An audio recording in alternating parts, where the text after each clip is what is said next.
નુકસાનીની તમે વાત જ પૂછોમાં. નુકસાની એટલે કે માનજો ને 70-80% પાક ફેલ થઈ ચૂક્યા. જેમ કે તુવેર છે, મરચી છે, ડુંગળી છે, ઘણા શાકભાજી પાકોને તો વધુ પડતા નુકસાન થઈ ચૂક્યા છે. એ માનો ને કે માંડવી એક સહી સલામત કહી શકીએ આપણે. એ બહુ તો નહીં જ, પણ નુકસાની ઓછી છે એમાં. બાકી તમામ પાકમાં એવડી નુકસાની છે.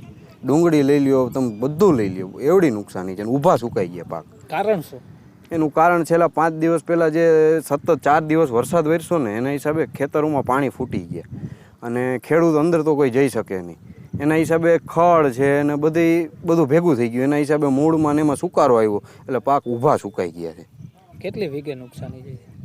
તમે શાકભાજી પાક ગણો ને એટલે વીઘે મિનિમમ 15,000 થી 20,000 રૂપિયાની નુકસાની છે. કારણ કે ખેડૂત જ્યારે પાયાના ખાતર નાખે ને એટલે વીઘે 2-3 હજાર રૂપિયાનો ખર્ચો એ 5,000 રૂપિયા મલ્ચિંગ થાય છે વીઘે. અત્યારે એટલું તો થઈ ચૂક્યું. ત્યાર પછી બિયારણ, વાવેતર, દવા, આ તે એમ ગણો એટલે 2.5-3 મહિનાનો પાક થઈ ચૂક્યો છે ઓલરેડી. અત્યારે એમાં નુકસાની છે એટલે સરેરાશ આમાં વીઘે 20,000 રૂપિયાનો ખર્ચો અમે ચડાવી ચૂક્યા છીએ.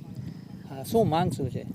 માંગ અત્યારે સરકારશ્રી પાસે એટલી જ છે કે વહેલામાં વહેલી અધિકારીઓ પાસે સર્વે કરાવે અને આમાં ખેડૂતોને સહાય આપે અને મિનિમમ વીઘે 15,000 થી 20,000ની સહાય મળે ને તો ખેડૂતો ભલે એનું આપણે મજૂરી કે એવું નથી ગણતા પણ ખર્ચાના જો થઈ શકે એમ છે ખેડૂતોને. અત્યારે પોઝિશન એ ટાઈપની થઈ છે કે હવે જો આ મરચીનો પાક ઊભો અત્યારે સુકાઈ ગયો છે, આને કાઢીને અત્યારે કાંઈ વાવેતર થઈ શકે નહીં. કારણ કે હવે જો અત્યારે વાવેતર ખેડૂત કરે તો શિયાળુ પાક એને અત્યારે નિષ્ફળ જાય, ટાઈમ ટૂંકાઈ જાય. એના હિસાબે એ પાક પણ ન થાય.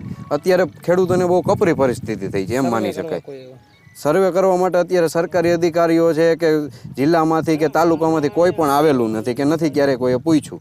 નુકસાની અત્યારે ઓલરાઉન્ડ બધે એટલી થઈ છે છતાંય કોઈ હજી સર્વેમાં ગામ સેવકો પણ સર્વેમાં હજી આવેલા નથી.